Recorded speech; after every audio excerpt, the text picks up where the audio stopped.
நம்ம வந்து முந்திரி பழம் வாங்கி வச்சுருக்கோம். முந்திரி பழம்னு சொல்லலாம், கொல்லாம்பழம்னு சொல்லலாம். ராமநாதபுரம் மாவட்டத்து பக்கம் இது பேர் வந்து முந்திரி பழம். இது தூத்துக்குடி மாவட்டத்து பக்கம் வந்து பார்த்திங்கன்னா இது பேர் கொல்லாம்பழம். இதில் வந்து 2-3 கலர் இருக்கும். இந்த மாதிரி லைட் பச்சை இருக்கும், இந்த மாதிரி மஞ்சள் இருக்கும், நல்லா மாம்பழம் மஞ்சள். இது வந்து நல்ல சிகப்பு, இது வந்து ஆரஞ்சு கலர், இது ஆரஞ்சு. ஒவ்வொரு வகையிலையும் பழங்கள் இருக்கும். அப்போ நமக்கு வந்து இந்த மாதிரி ஆரஞ்சு கலரில் இருக்கிற பழங்கள் வந்து நல்லா இனிப்பாக இருக்கும். இப்படி பழம் பார்த்து வாங்கணும். பச்சையாக இருக்கிறது, இந்த மாதிரி ரொம்ப சிகப்பாக இருக்கிறதுலாம் கொஞ்சம் லேசாக தொண்டையாக இருக்கும். கொடுக்காப்புளி பழம் சாப்பிட்டா எப்படி நம்ம தொண்டையாக இருக்குமோ அந்த மாதிரி வந்து தொண்டையாக இருக்கும். இன்றைக்கி வந்து இந்த பழத்தை வச்சு ஜூஸ் போட போகிறோம். சும்மா அப்படி மென்று சாப்பிட்டோம்னா நல்லா சாப்பிட தெரிஞ்சு அனுபவம் உள்ளவங்களுக்கு இதை மென்று சாப்பிட்ருவாங்க. சக்கையை சில இதில் துப்ப முடியும், சில இதில் துப்பாமே முழுங்கிடலாம். சின்ன குழந்தைகளுக்கு நம்ம அதை கொடுத்தோம்னா தொண்டைக்குள்ள மாட்டிக்கிறோம். அப்படி பிள்ளைகளுக்கு நம்ம என்ன செய்யலாம், அதை வந்து ஜூஸ் போட்டு கொடுக்கலாம்.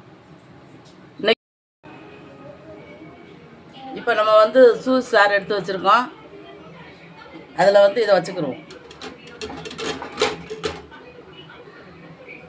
இதுக்குள்ளே நம்ம இந்த பழம் வெட்டின பழத்தை, இந்த கொல்லாம்பழம் சொல்கிறேன், முந்திரி பழத்தை உள்ளே போட்டுக்கணும். நல்லா இது வந்து நீங்கள் பார்த்தீங்கன்னா தெரியும், இங்கே தண்ணி அப்படி சரசரன்னு வடியும். இது வந்து அவ்வளோ நீர் சத்து உள்ளது இந்த பழம்.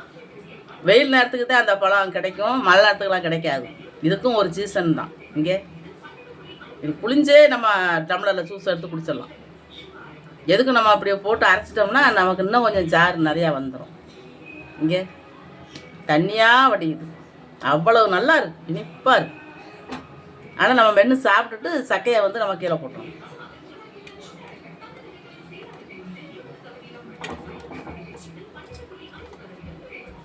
இதை நம்ம போட்டு அரைச்சிக்கிறோம்.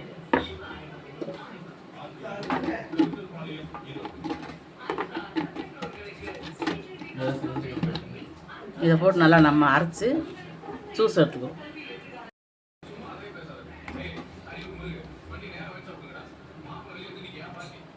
நம்ம நல்லா அரைச்சிட்டோம். சாரெல்லாம் எடுக்க முடியலை, ஏன்னா சாறு எடுக்க முடியாத அளவுக்கு பழம் வந்து ஒட்டிக்கிட்டு இருக்கு. இது ஃபுல்லாக அப்படி கழுவி வைக்கிற வேண்டியதான். தண்ணி நம்ம வடிதையும் கட்டணும் போல இருக்குது. இந்த ஜாருக்கு மேலே இப்படி வந்து ஒட்டிக்கிறது. சும்மா மிச்சி நம்ம வாங்கும்போது பேருக்கு தான் அப்படி கொடுக்குறாங்க. இது அந்த அவங்க சொல்கிற மாதிரிலாம் அதில் நம்ம ஜூஸ் இருக்க முடியலை. இந்த மாதிரி வளையாக இருக்குது. பழத்தை போட்டு நம்ம அரைச்சோம்னா இது வந்து அந்த அளவுக்கு ஜூஸ் தனியாக வரமாட்டேங்குது.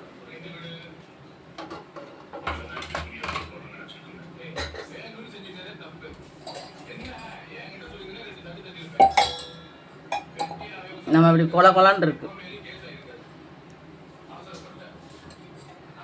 நம்ம இதை வச்சு வடிகட்டிக்கிற வேண்டியதான்.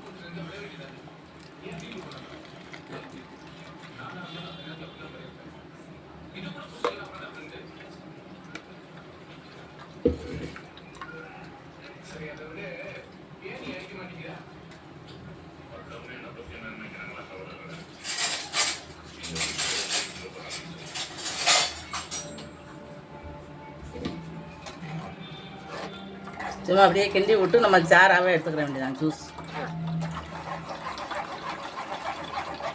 நல்லா இருக்கும்.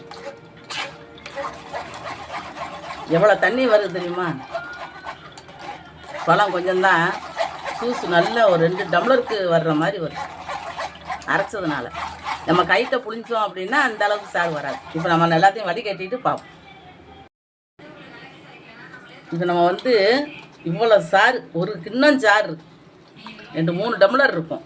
கொஞ்சம் தான் தண்ணி ஊற்றி நம்ம அலசி ஊற்றினேன். இங்கே இவ்வளோ சக்கை, அந்த பழத்தோட சக்கை நல்லா இவ்வளோ இருக்குது, பொழுன்னு நல்லா எடுத்துட்டேன். இது வந்து நல்லா ஜூஸு, இவ்வளோ ஜூஸ் இருக்குது. நம்ம இதில் வந்து நம்ம சீனி, ஐஸ் கட்டி எல்லாம் போட்டு திருப்பி ஒரு அடிக்கணும். இப்போ வந்து நம்ம வடிகட்டின ஜூஸை வந்து இந்த ஜாரில் ஊற்றணும்.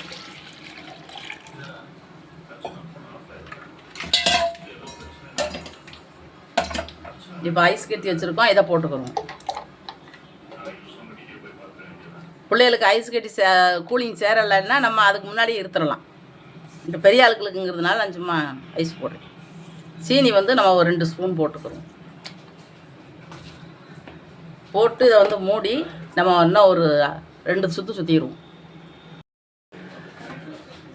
இப்போ வந்து நம்ம 2 சுற்றி சுற்றி எடுத்து வச்சுருக்கோம். இப்போ இன்னும் ஒரு தடவை வடிகட்டி குடிக்க ஆரம்பிச்சிட வேண்டியதான். வடிகட்டினாலும் சரி தான், வடிகட்டாலும் சரி தான்.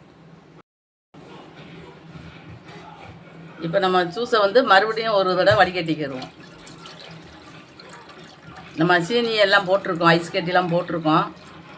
சீனியில் ஏதாவது தூசி இருக்கும், வடிகட்டிக்கிற வேண்டியதுதான். வடிகட்டணும்னா கெட்டலாம், இல்லைன்னா விட்டுறலாம்.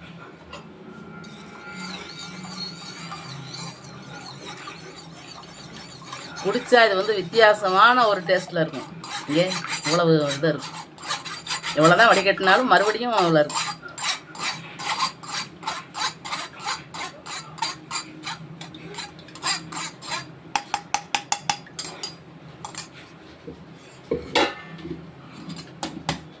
நல்லா ஜூஸ் வந்து ரொம்ப தண்ணி எனக்காக இல்லாமல் அந்த பழத்தை அரைச்சதுனால நல்லா ஒரு அப்படியே இருக்குது மனம்.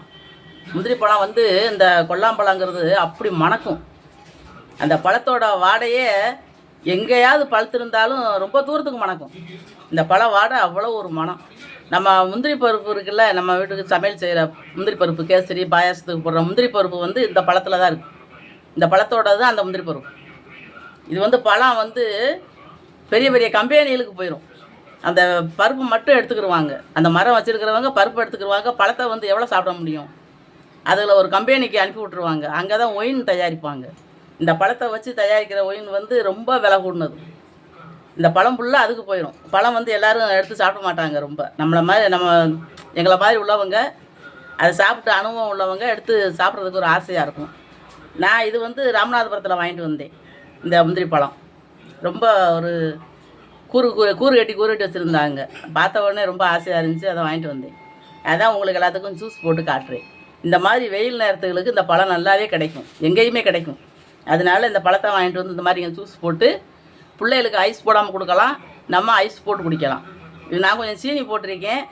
கொஞ்சம் சுகர் இதுவும் உள்ளவங்க சீனி போட வேண்டாம். ஏன்னா அந்த ஜூஸ் வந்து கொஞ்சம் லைட் இனிப்பாக தான் இருக்கும், சப்புன்னு இருக்காது. இந்த மாதிரி செஞ்சு நீங்களும் வெயில் நேரத்துக்கு குடிச்சு பாருங்கள். பழமாவும் சாப்பிட்டு பாருங்கள். பழத்தை வந்து மென்று சாரை குடிச்சிட்டு துப்பிடுங்க. அந்த சக்கையை முழுங்காதீங்க, தொண்டைக்குள்ள விக்கிக்கிறோம். சின்ன பிள்ளைகளுக்கும் கொடுங்க, ஆனால் அவங்க மென்று சாப்பிட்டுட்டு துப்ப சொல்லிடுங்க, முழுங்கிடாமல். இந்த மாதிரி நீங்கள் இந்த வீடியோ உங்களுக்கு பிடிச்சிருந்துச்சுன்னா லைக் பண்ணுங்கள், ஷேர் பண்ணுங்கள், சப்ஸ்கிரைப் பண்ணுங்கள், பக்கத்தில் இருக்கிற பெல் பட்டன் அமைக்கி விட்ருங்க.